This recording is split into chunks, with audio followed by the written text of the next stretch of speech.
Tonight on Interviews with Vinny the Axe, we have the amazing solo artist and guitarist from the band Ad Astra. We have Joe Nardulli. Here's the interview. All right, let's give a warm welcome to Joe Nardulli. I'm going to bring him in from backstage. All right. Joe, how are you? Very good. How's it going, Vinny? Great to finally meet you, even though it's not in person. But I know, we've chatted a bit on the old Facebook there. But great to finally see you face to face and meet you a little bit. yeah, awesome. Yeah, it would be cool if we could have met, in person, but this will work. I mean, it's 2025, right? Amen. How's how's things going in you still up in Long Island, right? In New York. Yes, I am. Yep. How's Long things Island, up New there? York. How's the Yeah, weather? things are good. Yeah, thank God, things are good. Family's good. Work is good. Still trying to make things happen with music little by little as I have the time. So that's always fun. Okay. What I like to do is just ask about just a recent current event with the music, and then without going into detail, and then we're going to backtrack and start from the beginning. All So, right. what's recent? Has got any shows coming up or anything happening? The most recent things happening right now are planning to start recording the new record. I haven't really been focusing on booking shows because we wanted to focus on getting all the new tunes tight for the album. We're going to have 10 tunes on this album, maybe more. We'll see. We'll see what happens. We have 4 songs already in the live set that we've been doing for a couple of years now. And they've gone over really well. So, we're just looking forward to getting into the studio, to getting into our personal studios and recording. My drummer has a great space to record his drums. We've been working there for the last month or two, getting sounds and working out everything with the DAW that we're learning how to use. And, we're kind of newbies to this. I've done some demo work on my own. I use, to demo the songs for the band. But I haven't really ever done any full blown recording, on my own. So this will be the first time I'm going to try and do that, with some help from people who know what they're doing, Right, and right. hopefully make it sound great. So that's really the latest happening in terms of what's going on with that Astra with the band.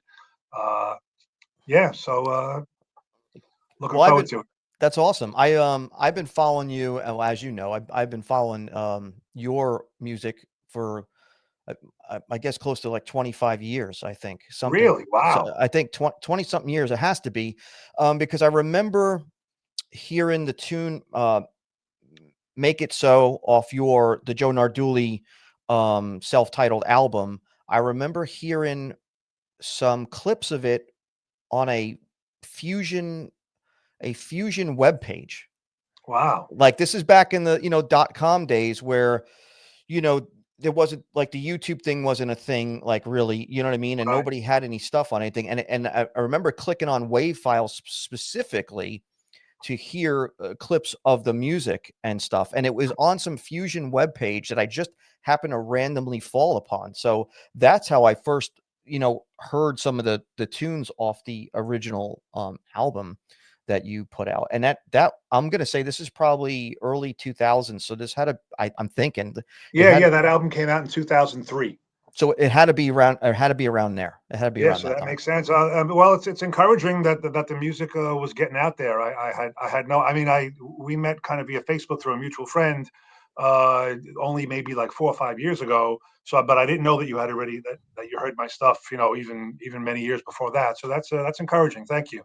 Yeah, yeah, actually, well, me being a guitar guy, but being a Star Trek guy, when I saw the title "Make It So," I'm assuming that's where it came from. I'm just guessing, maybe not. Yes, indeed, indeed. I was Okay, a big Next Generation fan. so I saw that, and I'm like, "Oh, let me click on this," and it turned out to be an awesome tune.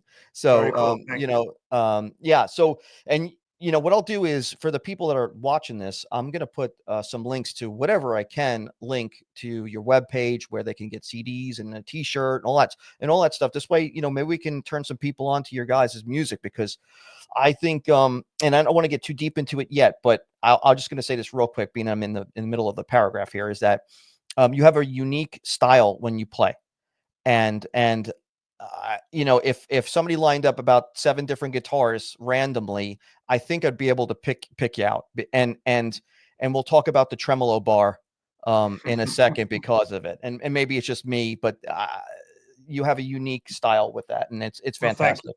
thank you, thank you. So let's go back. Let's start from the beginning. did you grow up in New York, born and raised? Yes, yeah, Queens, New York, New York City, one of the outer boroughs. Born and raised there, lived there until I got married when I was 27. And then well, when I got married, I did move further. I still stayed in the city in New York City, in Queens. Just moved like a little further east from where I grew up. I grew up in Flushing, Queens, and then ended up in New Hyde Park, Queens when I got married. Lived there for 14 years, and then now I'm even further east. I'm on Long Island. Okay, yeah, gotcha. Yeah, I grew up in I mean, I don't claim Coney Island. I was probably 5 years old when I left there, and then Right. went over to Staten Island. Oh, okay. But the Long Island music rock guitar scene and the guys that came out of there, and we'll talk about that in a little bit. But a lot of people came out of the Long Island area Yeah. back in the day. But what when did you start to play the guitar? Or when was it became an interest for you? When I was in fifth grade, about 10 years old, they had a beginner's guitar class offered in school. And they had guitars available, and I just picked it up and I just started plinking away, and I enjoyed it. I didn't, you know, I just enjoyed it, and I started. I guess I had a good ear because I was able to pick up songs off the radio and pick up melodies and start playing them. So when my parents saw that, they got me some lessons. I took lessons as a kid for about 4 years, maybe. Uh, and then and then after that, I kind of became a bookworm. I was really into my schoolwork, and I still always played guitar, but I stopped taking lessons in my teens, but still was really into it and into a lot of rock music and guitar players. So I just kind of kept learning on my own, as a hobbyist, and didn't really take it, let's say, seriously until I finished college and I got a full time job. And I said, okay, now that I have a job and I can make money, I just want to do music, as a hobby at night and just play as much as I can, an hour or two a night after work and this and that. So that's kind of what I did. And so I didn't start taking it more seriously until I was about maybe 25. But I was always in bands and always doing stuff and writing music. I've always been into writing music, writing my own stuff. I wasn't ever big into the covers. Every band I've been in, we've either had just a few covers in the set or with all originals, or it's been just originals, because I've always enjoyed writing my own stuff and developing my own sound, my own voice in the instrument, and with the compositions. So that's what I've always focused on. That's awesome. I totally understand that where you're coming from with that. I mean, even I had a band that I was in, and it wasn't until I got down to Florida in the Tampa scene. It was in the early '90s, and we talked about not doing covers because you never can play it exactly like the people playing it anyway. And I always wanted to do my own stuff, and we had like I think like 20 original songs. I mean, which was kind of like that's an oddball thing back then. And then, unfortunately, without talking too much about me, alternative music hit the scene in the '90s, and the heavy rock metal scene died like overnight, and that was the end of Quickly, it. yeah. Yeah, it was done. So now, did you start with an acoustic guitar or electric from the Yes, I beginning? started with an acoustic. I played that for like 3 years. I got my first electric when I was 13. Okay. Yeah. So then I got, and I still have that electric. It was a Color Rebelli Strat, which was considered a very good copy Strat at the time. Hmm. I think they're still highly regarded. It was made in it was made in Japan, so it was a decent guitar. And that was a Sam Ash off brand, wasn't it? Yes, exactly. Yes, Yeah. very good. I did buy it from Sam Ash. Yeah. Little nutty that I know that. I can't remember what my wife tells me and where we're going over the weekend, but I can remember that. You know what I mean? Yeah, Um, yeah. that's the price I've paid owning probably over 400 guitars in the last Oh my 30 gosh. something years. Yeah, it's Wow. it's terrible. It's been my vice, really. Not that I've kept them, you know what I mean, but it's just, it's been one of those things. And that's what made me learn to tinker with stuff, really, to be honest with you, is messing with all the guitars. Right, So right. so now when did so now you're in the college era and you're playing. When do you decide that you're gonna do an album? When does that happen? Let's see. Well, what happened was I was in bands from like maybe from like 15 years old to about 25 years old. Actually, no, wait, a little bit longer than that, until about like 27 years old. I was in bands with singers, and we'd write songs, lyrics, melodies, this and that, and it was all, and we played out as much as we could. And then I got married, started a business, and then music took a back seat again because I was trying to develop a business while working full time, being married, buying a house, fixing the house. So music took kind of a back seat again, and I wasn't in bands anymore. But I did spend a lot of time learning how to use a sequencer and how to write a lot of parts, uh, drum parts, drum machine, bass, keyboards, and still develop my songwriting.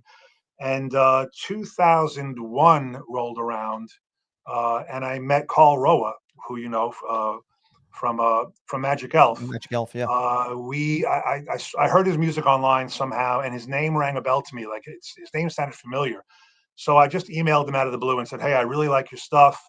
I said, you, your name sounds very familiar. Are you from the Queens area, Queens, New York area? Because I could have sworn I heard your name, you know, years ago. And it turns out he was from Queens, and he was living only like 2 miles from where I was in Queens. Oh, So we wow. decided to get together. I told him I was writing music. I had gotten out of bands with singers, and I started. And when I was doing stuff on my own, I started writing instrumental music. I got heavily into Steve Morse and the Dixie Dregs, and Eric Johnson, Joe Satriani, Steve Vai, obviously. And I got really into writing that style of music because I wasn't in bands anymore. I can't sing. I don't have a good singing voice, so I never I, I never got back together with a singer to write songs, so I just started writing instrumental music of the stuff that I liked with the guys I just mentioned: Steve Morris, Eric Johnson, Sean Lane. So I had like 10 songs together, and nobody heard them but my wife because I was always blasting away in the living room practicing and Right. working on this music. And then when I met Carl, I said, "Look, I said the Magic Elf album is excellent. I said it's really right up my alley."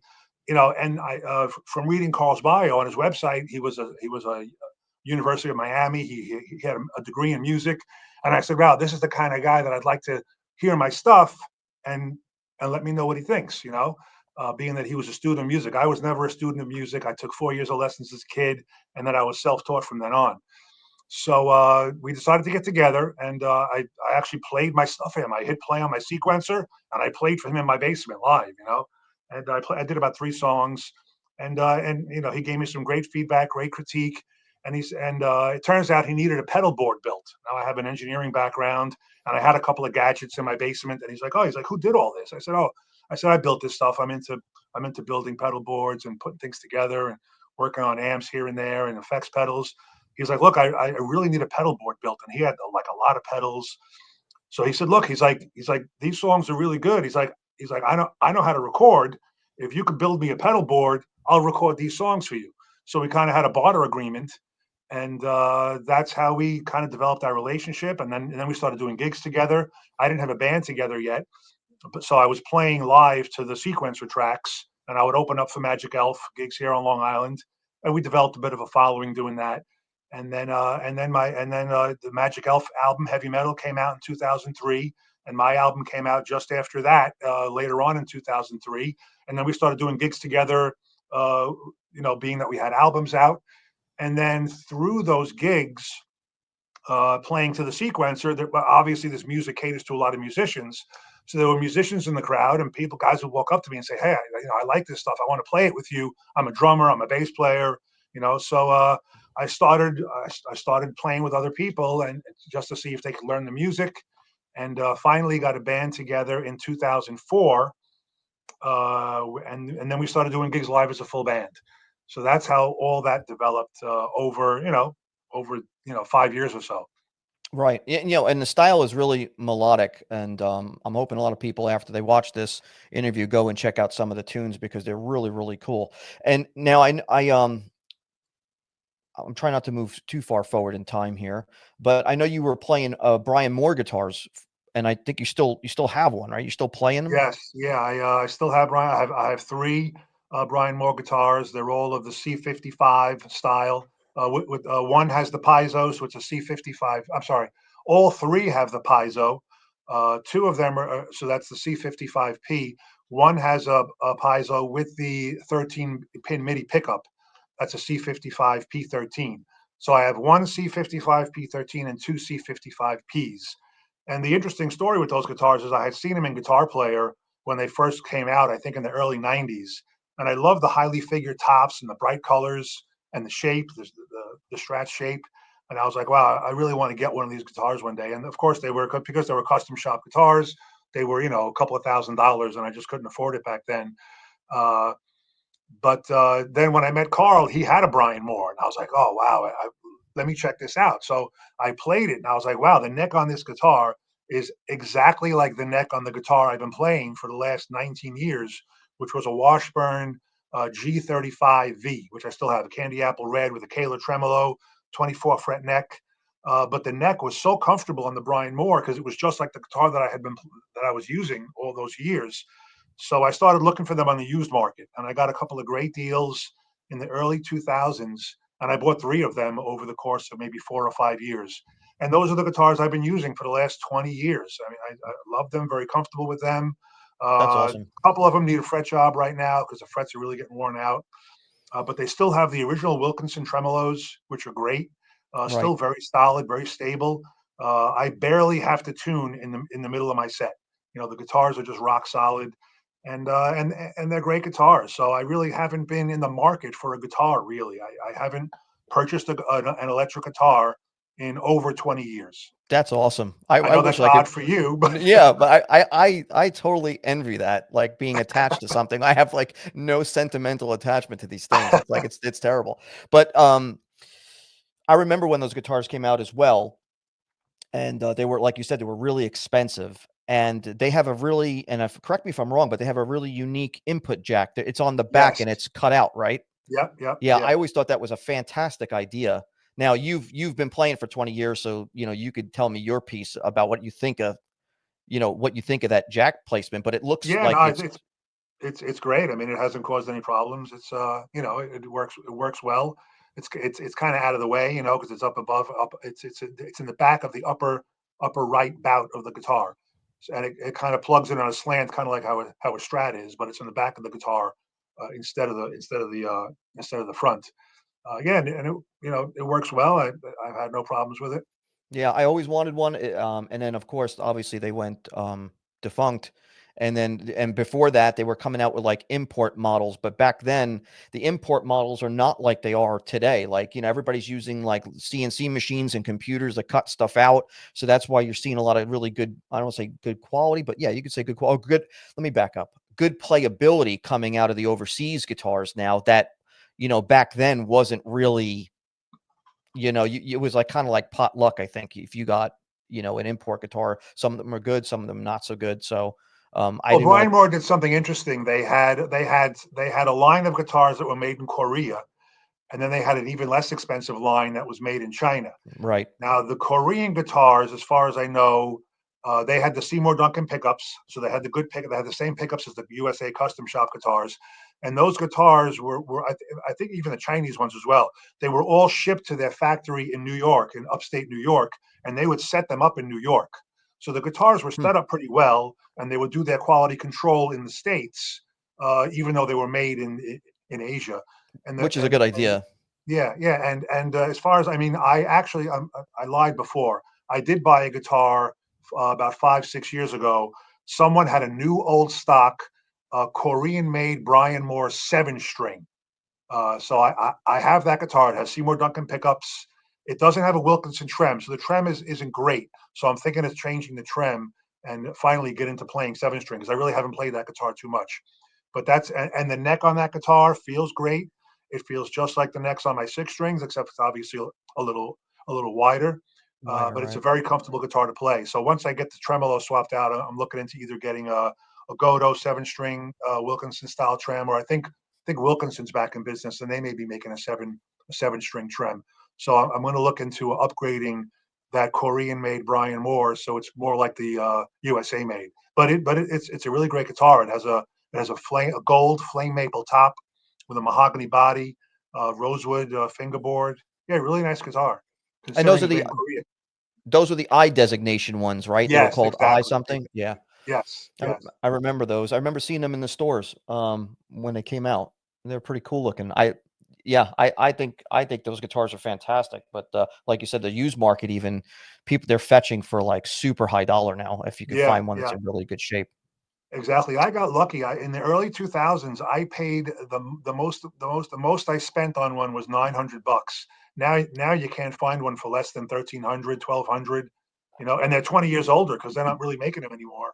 So you got, Right. 25-year-old guitars going for $1,300 because they're people think people finally realize how good of an instrument they were. Uh, so yeah, so they've held their value pretty much. Yeah, I have a Wilkinson on I want to say it's on my K line. I think there's a Wilkinson on there and tremolo, and it works extremely well. And it's a six screw vintage style one, and it plays great. It stays in tune. It's really nice. So I'm glad to see that they're still around and they're still making decent stuff. Excellent. So now what as far as pedal boards go, are you when you're playing live or even recording or anything, are you playing at a real amps or are you on the virtual thing now like everybody with the effects processors and the modeling and everything?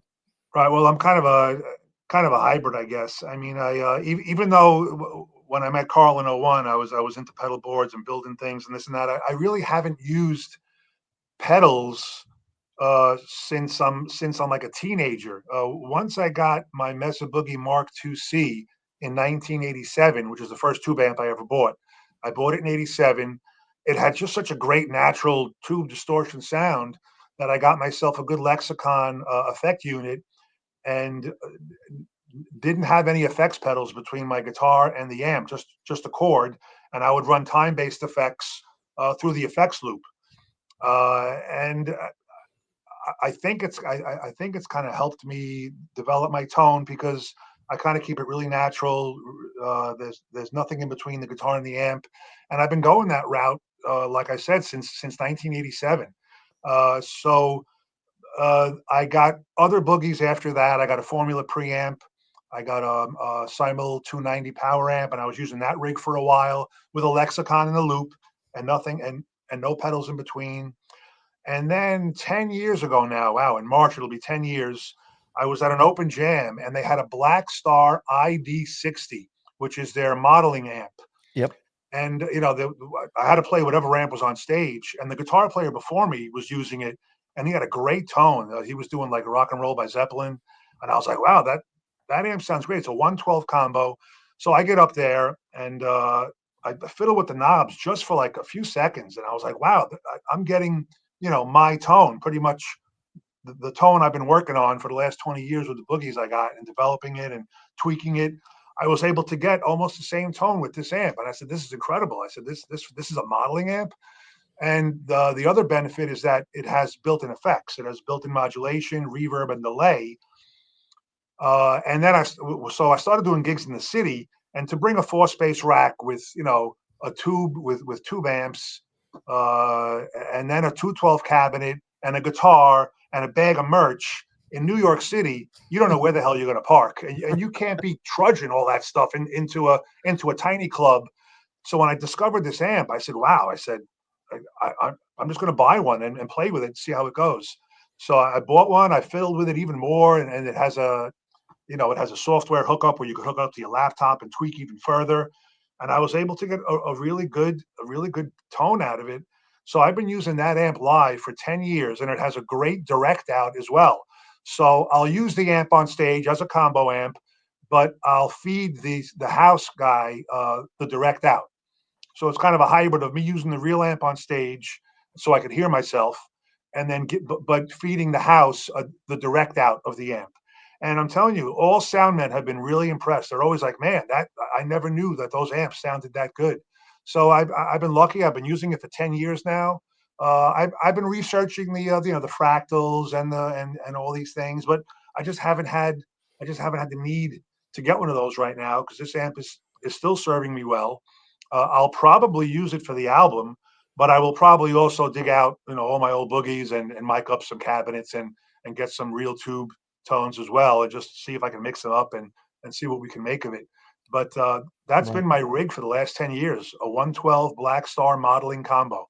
That's awesome. Now is Blackstar still make they don't make that amp anymore, They do don't they? make that exact amp anymore, but they do still have their ID series modeling amps. Yeah, I think the new series that took over the one I have is the Silver Line Okay. series Okay. of amps. Yeah, and I actually tried one, but they kind of messed for me. I wasn't able to get the tone that I could get out of the original ID amp, so I didn't end up getting the Silver Line. I just kept the amp that I have. I wonder if they did something with the speakers in it too and everything else. Yeah, they may have. I just found that it was really it's much more gainy. There was a lot more gain on tap, and I couldn't really get it tamed, even turning it down. And the bass was kind of overly bassy, so I wasn't able to get my really mid-range focused tone, because I have a really mid-range focused tone. That's through the Randy Rhoads influence from back in the early '80s. Right. Like I haven't messed with a modeling amp in ages. The last modeling amp I sold, I think I sold it to a buddy, but I had a Line 6 Flex Tone 3 that came out, which was supposed to be like a pro line combo amp with some effects, and it sounded cool and all, but everything since then has been all regular, just tube amps and where am I pointing, pedals and what have Right. you. But now I've been looking at the fractal stuff myself. I'm looking at that new VP4 that came out, Yeah, which that is does, which that does is look cool. yeah, there's Yeah. no modeling or anything. It's just straight up effects. But Right. then the what is it? The FM3 Right. is got modeling and cab sims and all that. So I'm thinking if you know, it's one of those decisions like if you buy one and then I regret not getting the cab sims and all that other stuff. So if I'm going to Right. direct record for the channel or whatever. So I don't know what I'm going to do here. And then the other thing is I just got done fighting with one of my delay pedals. I don't like in menus and I don't like having to sit down and read a manual to figure out how to dial in a tone. So that's my thing. It's I don't know if I have attention deficit disorder with it or I don't think so. I just do not like to fight with something and waste my time when I could just Right. turn some knobs and I'm good. Yeah, I hear you. I like to keep it simple like that as well. The only pedal I've had in front of me for the last 20 years is a MIDI switcher that I made on my own that just selects the MIDI channels from the amp, and changes. I have like five basic sounds, and that's all I've had in front of me. No no pedal board, no effects pedals, nothing like that. That's awesome. That's so liberating, I guess you could say. And you're not Yeah, exactly. Yeah, like I said, I like to keep it simple, less things to go wrong. However, that said, one of my favorite players is Andy Timmons, and he's got a huge pedal board with an amazing tone. He's got one drive pedal, one signature drive pedal going into another signature drive pedal for his lead tone, and it sounds amazing. So, you know, uh, you can make anything work if you want. yeah, and However, I was at a gig that he did. My band actually opened up for him at this gig, and he was having trouble with his pedal board because one of the connections got wonky. So I'm like, oh, I said, thank God I don't have that problem. yeah, So, yeah. I've always been a keep it simple kind of guy, and I don't want too many headaches because you got to do a gig, you got to play this crazy music. The audience expects virtuosity because of the kind of stuff we play. So I want to focus on that. I don't want to focus on having the rig go down for some crazy reason because I got too much shit going on. Yeah, yeah, and then That's I'm that's and always sure. been my philosophy. Yeah, and then once something goes down, your train of thought or your focus is now Yep, deterred, and then it yep, could mess up the whole night. yep, yep.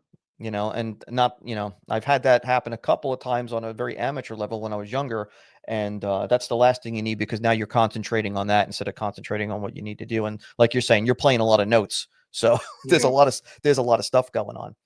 So I want to touch base back now because I mentioned it before on your technique. I noticed that you use the tremolo bar, you use the tremolot, and you use it in a very creative way. And it's for those who are watching this, I would say just go and listen and make determinations for yourself what you're hearing.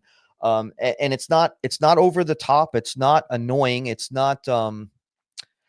almost like, I don't know, like a modern version of Jeff Beck on his tremolo. You know what I mean? It's not the same style, but it's tasteful and it's there and you use it to accent a lot of notes and I like that. I think it sounds cool. You know. thank you, thank you. Yeah, I've worked on that for a long time, uh, and like I said before, I was working with singers a lot, and I've always been into music with vocals. Obviously, being into all the great rock bands that are out there. And because I can't sing, subconsciously, I must have wanted to sound like a singer, and the way singers will glide up to a note. It has that very lyrical, very human kind of sound. I mean, it's obviously it's a human voice, right? So I've always tried to kind of and I've always been into strong melodies. I've always been into songs and songs on the radio, pop songs. If the melody is good, it'll stick with me. So I've always wanted to make my songs have strong melodies, strong choruses. I hate to use the word hooks, but almost like a hook. And in order to give it, because it's instrumental music, and there's no singer, in order to give it that more human feel, I've really tried to make those those guitar melodies sound more human or more lyrical by using the bar a lot and by bending a lot. So that's how I kind of developed that style. Uh, so yeah, so the bar is integral to my style. A lot of guys make fun of me because every time they show me a new guitar, I'm like, it's got no tremolo. Come on, I can't play that, Uh, Right. but it's just been such a part of my style. And the first the Carlo Rebelli, the first electric I had a tremolo. When I got the Washburn when I was 19, that guitar had a Kahler tremolo. It was a locking trem, which had a really great feel. So I've always had guitars with a trem, and it's just become part of my style. So yeah, Yeah. so I appreciate the Jeff Beck comparison because kind of like what he does with the bar, bending up to a note, bending down to a note. Not for the wheedly deedly Satriani, Van Halen, Flash kind of thing, Steve Vai kind of thing. I never really got into that at all, and the dive bombing and all that.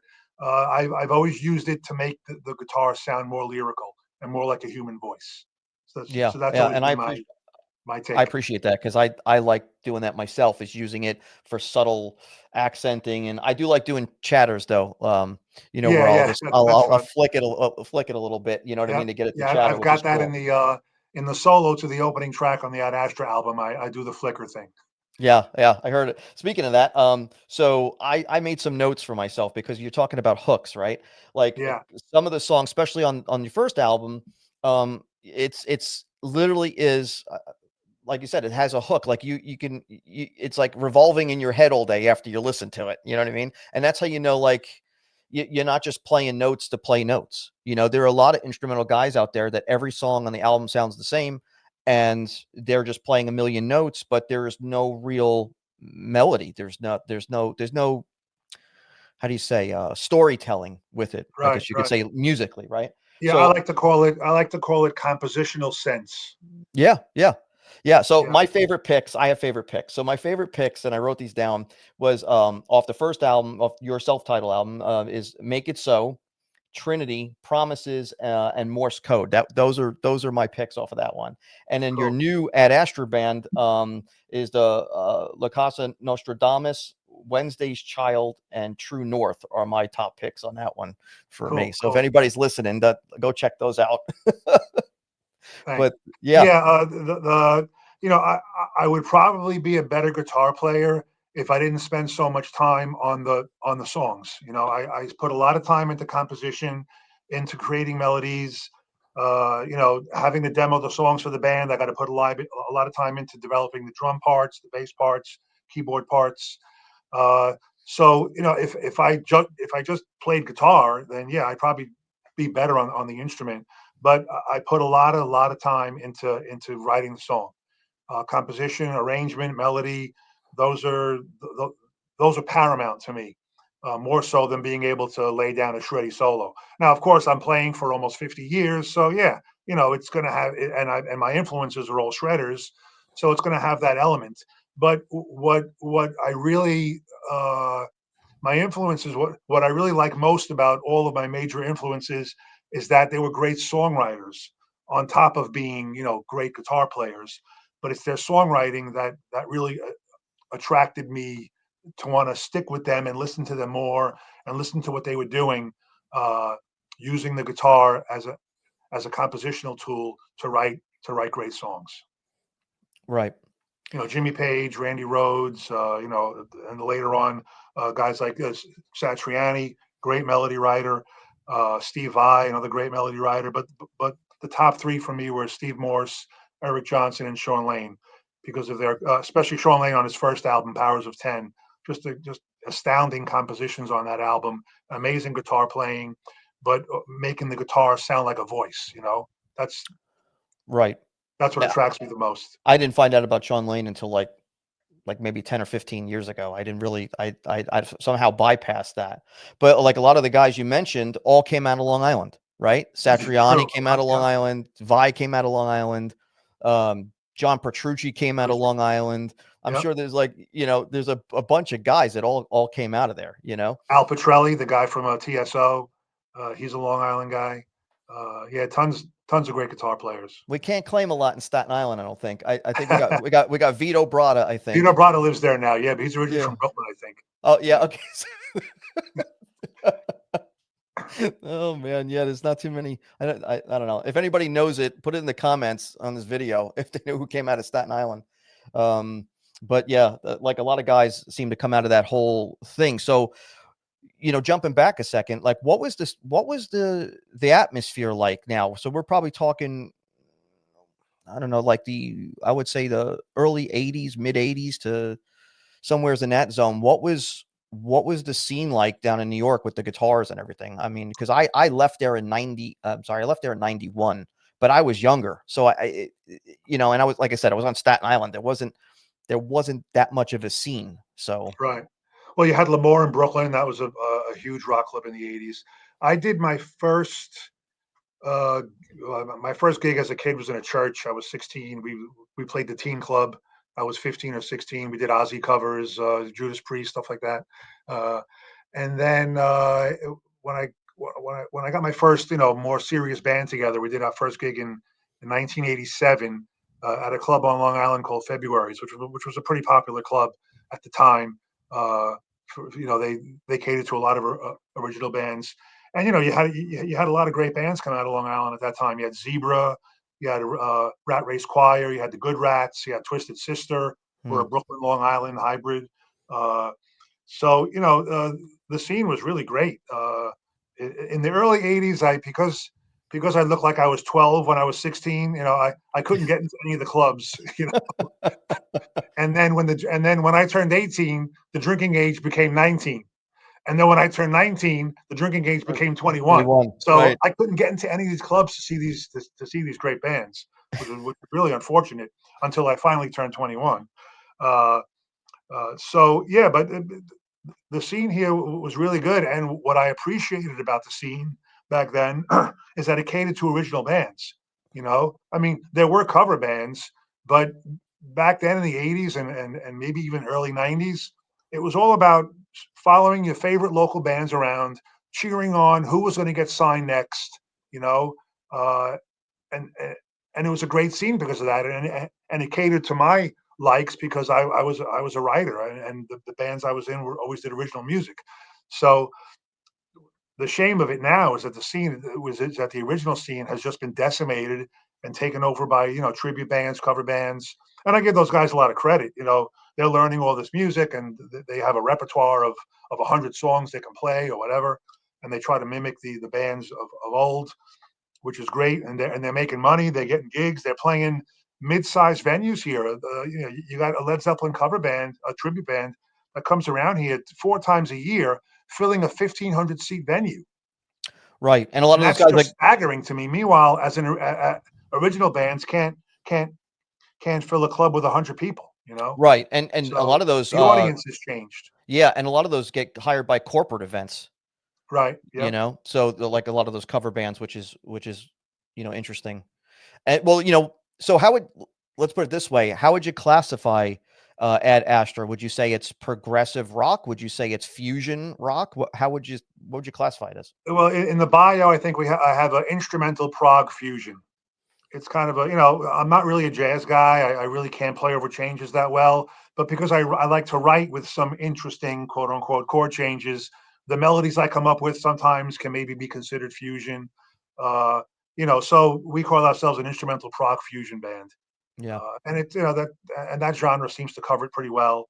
Uh, and nobody's ever yelled at me and said, "You're not fusion. What are you talking about?" so so I'm going to keep it I'm going to keep telling myself that. Yeah, cool. You name it whatever you want, man. That's how I Yeah. look at it. And the thing is with instrumental music, it's very, small group of people that are into Yeah. that. It's very So niche. Very yeah. niche. Yeah. Yeah, and it's the same thing with everything else when you kind of even YouTube channels with mine, going over guitar stuff. There's only a small market for people that want to like hear about a guitar or whatever or watch me work on a Fender Blues Junior or whatever, you know. Yeah. But if you talk about politics or you talk about race cars, the niche is bigger. You know what I mean? You're going Right. to get a Right. better audience. So Yeah. you just got to. I think you're on the right path. Just do what you love and do what you want to do instead of having to play somebody else's stuff. I mean, Yeah. I Yeah. I don't know. Yeah. Um, That's always been my thing because I've wanted to play and write my own stuff. So I just do what I want and enjoy it. right. I was gonna say it makes it enjoyable. Now, I watched when you were talking earlier about you said working on the music instead of learning the guitar, I guess, or whatever. You said be a better guitar player. Like me, same thing. Is like if I wasn't into gear every 5 minutes and trading out guitars and buying new guitars, and I actually applied myself to learn how to play the damn thing, I'd probably be a better guitar player. Yeah. But I did watch.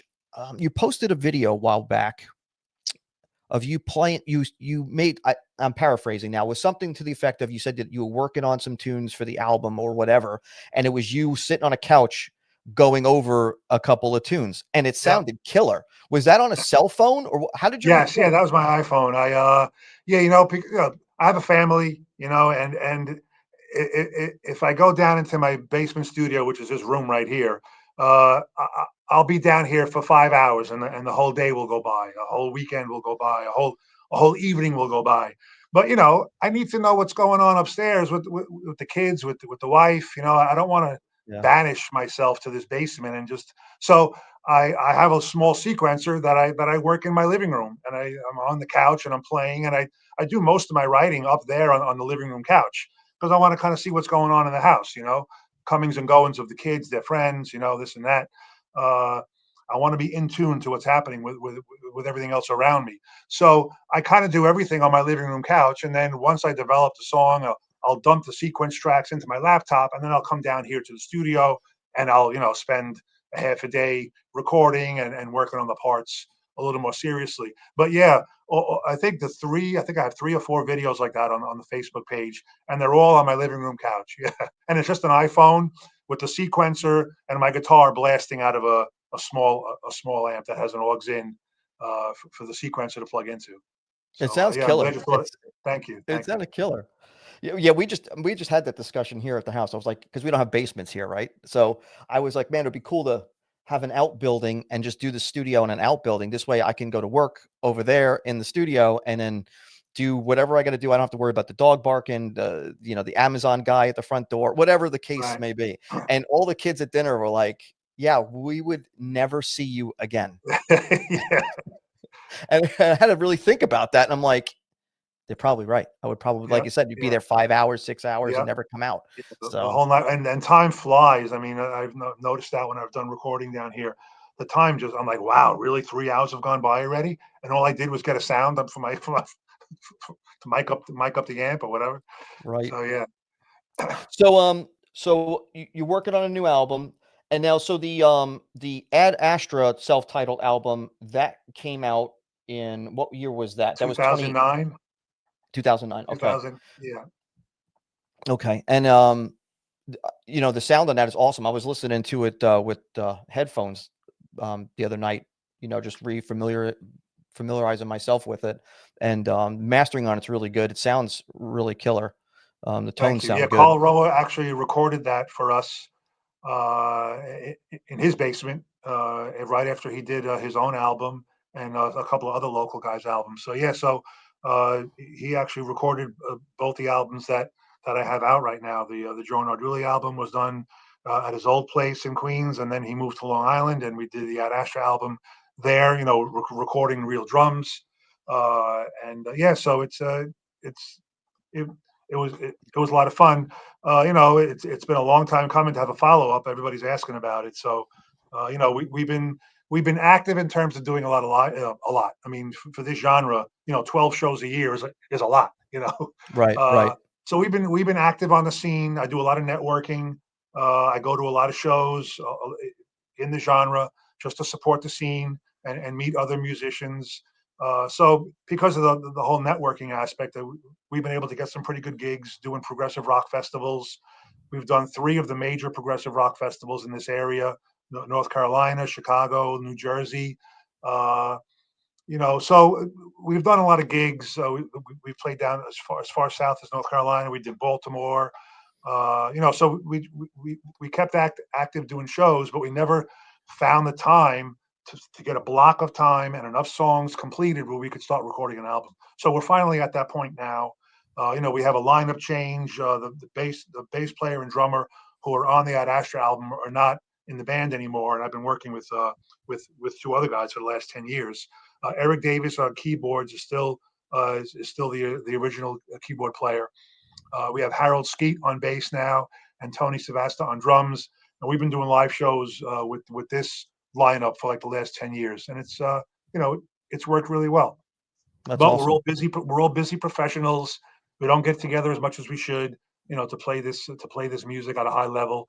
But we've been able to just keep it together enough where we can go out and do shows and give it a decent representation to develop the audience and you know get pretty good feedback. So it's time for it's been a long time coming for a new album. So we hope to get it out by the end of the year, and we'll see what happens. We should start recording drums in the next week or so. Oh, awesome. That's cool. Yeah, I'm definitely going to put all the information I can down in the remarks field. This way people can click on and get to your webpage and such and so forth. This way they can, check out some of the tunes. Now, usually towards the end of this, I always ask everybody these questions. So I think I already know the answers to this. So I usually ask everybody, if you're in a desert island and there's electricity, water, showers, power, not your typical desert island, and you could only bring one guitar, one amplifier, one pedal. You make this really easy, actually. Yeah, yeah, The I do. hardest thing will be for you, and one album to listen to for eternity. What would it be? Oof, one album to listen to. That's not well. The guitar would be the Brian Moore that I have. The amp Right, would probably just be the Black Star I have because it's everything built in, all in one. No tubes to have to change on a right, desert island. You're not going to find new tubes. right. uh, the pedal, I guess I would bring my MIDI switcher just to switch channels if I had to be limited, or maybe a compressor for a good clean sound. Uh, Desert Island disc, man. I'd probably bring either a Via Musicom or Coast to Coast by Steve Morse. So Via Musicom by Eric Johnson or Coast to Coast by Steve Morse. Yeah, it would probably be one of those. Nice, nice. Well, listen, Joe, I really appreciate you coming on the channel. I know we've been talking about getting you on here, and I know your schedule's been super busy, as is, everybody's lately. I don't know, it's last Yeah. like 10 years, everybody's running around with their head cut off. But I really appreciate you coming on the channel, and I wish you well with the new album. You got to keep me posted and stay in touch. This way, I can check it out. And for those of you watching this interview, definitely go check out Joe's stuff. It's unbelievable. His phrasing is amazing. The tone he gets is awesome. And it's just something really good to chill out and listen to. It's really, really, even though it's powerful and dynamic, it's also relaxing in the same sense. If that makes any sense, I don't know. But Yeah. I Well, appreciate hey, you. I appreciate it. I appreciate it as well. Thank you so much for your interest and for the attention. The album is old and it's time for a new one. So I appreciate the fact that even after 15 years, 16 years, you still find it interesting and engaging and fresh. So that's encouraging. Thank you. You got it, buddy.